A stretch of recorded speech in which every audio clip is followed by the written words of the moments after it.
High এইস কিচেনের বন্ধুরা, আজ আমি বানিয়ে দেখাবো রসের চিতই পিঠা।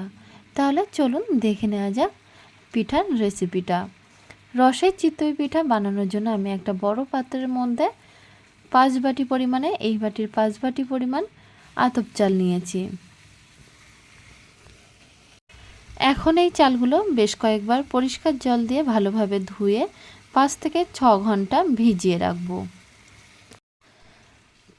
6 ঘন্টা পরে চালটা দেখুন অনেকটাই ভিজে গেছে, এমনকি পুরোপুরি কিন্তু চালটা ভিজে গেছে। এখন জল ঝরিয়ে নেব।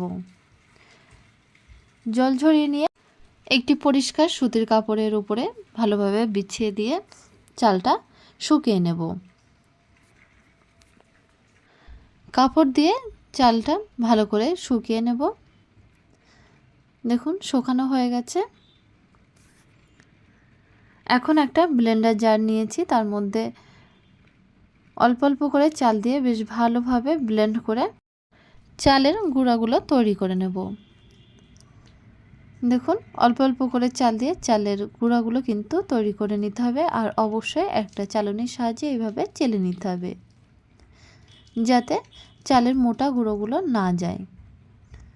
চেলে নিয়ে ওইগুলো কিন্তু ফেলে দেব না, আবারও ব্লেন্ডার জারের মধ্যে দিয়ে বেশ কিছুটা করে চাল গুঁড়া করে নেব।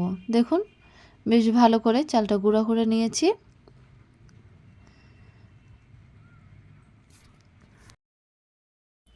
এখন চিতই পিঠা বানানোর জন্য ব্যাটারটা তৈরি করে নেব। তার জন্য একটা বড় পাত্রের মধ্যে আমি গরম জল দিয়ে দিচ্ছি 4 বাটি। এই বাটির পরিমাপে 4 বাটি গরম জল দিয়ে দেবো। খুব বেশি ফুটন্ত গরম জল দেওয়া যাবে না, উষ্ণ গরমের থেকে আর একটু বেশি গরম এমনই জল ব্যবহার করতে হবে। দেখুন 4 বাটি জল দিয়ে দিলাম। এখন জলের মধ্যে দিয়ে দিচ্ছি ছোট চামচের হাফ চামচ মতো লবণ এবং দিয়ে দেবো হাফ চামচ কালো জিরে। এরপরে দেখুন আটাগুলো আমি দিয়ে দেবো। প্রথমেই কিন্তু সব আটা দেওয়া যাবে না, বাটি মেপে অল্প অল্প করে আটা দিতে হবে। এখানে আমি 5 বাটি পরিমাণে আটা দিয়েছি, আর একটা হাতার সাহায্যে বেশ ভালোভাবে মিক্সড করে নিচ্ছি। মিক্সড করে নিলাম। দেখুন ব্যাটারটা দেখে পাতলা মনে হচ্ছে, এই জন্য আমি আবারও একটু আটা অ্যাড করছি। এখানে অবশ্যই ব্যাটারের দিকে খেয়াল রাখতে হবে। এখানে আমি 4 বাটি জলে 5 বাটিরও একটু বেশি আটা ইউজ করলাম। অবশ্যই ব্যাটারের দিকে খেয়াল রাখতে হবে ব্যাটারটা থিকনেস কেমন হবে। থিকনেসটা কিন্তু একটু ঘন টাইপের হবে। দেখুন ব্যাটারটা বানানো হয়ে গেছে। এখন একটা ঢাকনা দিয়ে 15 মিনিট রেস্টে রেখে দেবো। আর এই চিতই পিঠার জন্য আমি নিয়েছি একটা নারকেল এবং 1 কেজি খেজুর রসের পাটালি। এটা অবশ্যই পরিমাণ মতো নিতে হবে। যারা বেশি মিষ্টি খেতে পছন্দ করেন তারা বেশি দেবেন। নারকেলটা গ্রেট করে নিলাম। তার থেকে অর্ধেক নারকেল আমি এই ব্যাটারের মধ্যে মিশিয়ে দেবো। মিশিয়ে আবারও একটু মিক্সড করে নেব। ছোট চামচের হাফ চামচেরও কম বেকিং পাউডার আর দিয়ে দিচ্ছি অল্প একটু বেকিং সোডা। এগুলো দিয়ে আবারও ব্যাটারের সাথে ভালো করে মিশিয়ে নেব। মিশিয়ে নেওয়া হয়ে গেছে। এখন চিতই পিঠার রসের শিরাটা আমি বানিয়ে নিচ্ছি। তার জন্য আন্দাজ মতো জল দিয়ে দিলাম, আর জলের মধ্যে দিয়ে দেবো 3টে তেজপাতা, হাফ চামচ মতো গরম মশলা, হাফ চামচ দেব লবণ, তারপরে খেজুর রসের পাটালিগুলো দিয়ে দেবো। আমি এখানে খুব বেশি পাটালি ইউজ করছি না, একটা স্বাদ মতো পাটালি দিয়ে দিচ্ছি। একটা বড় চামচ নিয়ে তার থেকে 3 থেকে 4 চামচ পাটালি আমি এই পাত্রের মধ্যে দিয়ে দিলাম। এখন চিতই পিঠাগুলো কিন্তু বানিয়ে নেব। তার জন্য মিডিয়াম ফ্লেমে একটি আপ্পাম প্যান রেখেছি। এবার এই প্যানের মধ্যে আমি একটু অল্প সাদা তেল একটা টিস্যু দিয়ে কিন্তু লাগিয়ে নেব। তারপরে অল্প অল্প করে আপ্পামের প্যানের মধ্যে ব্যাটারটা দিয়ে দিচ্ছি।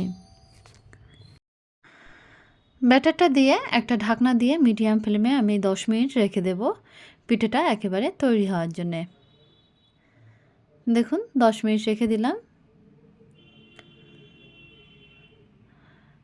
রাখার পরে ঢাকনাটা তুলে নেব।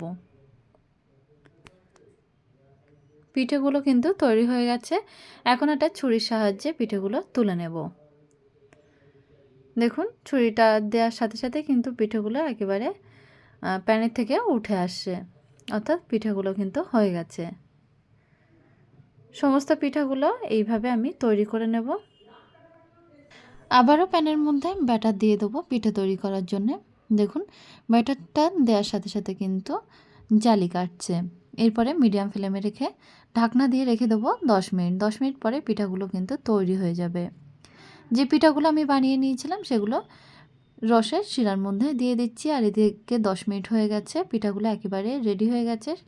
মানে এখান থেকে একটা ছুরির সাহায্যে পিঠাগুলো তুলে আমি রসের মধ্যে দিয়ে দিচ্ছি ভেজার জন্যে। সমস্ত পিঠাগুলো কিন্তু এইভাবে তৈরি। শীতকালে পিঠে পুলি খেতে কারই না ভালো লাগে, আর এরকম যদি রসে ভেজা চিতই পিঠা হয় তাহলে তো কোনো কথাই নেই। তাহলে বন্ধুরা রেসিপিটা দেখে একদিন বাড়িতে বানিয়ে ফেলতে পারেন। আর আমার এই চ্যানেলটা যদি এখনও পর্যন্ত সাবস্ক্রাইব করে না থাকেন তাহলে সাবস্ক্রাইব করার জন্য অনুরোধ থাকলো। আর কমেন্ট করে আমাকে জানাবেন কেমন লাগলো রেসিপিটা। সকালে হালকা রোদে বসে পিঠে খাওয়ার মজাই কিন্তু আলাদা।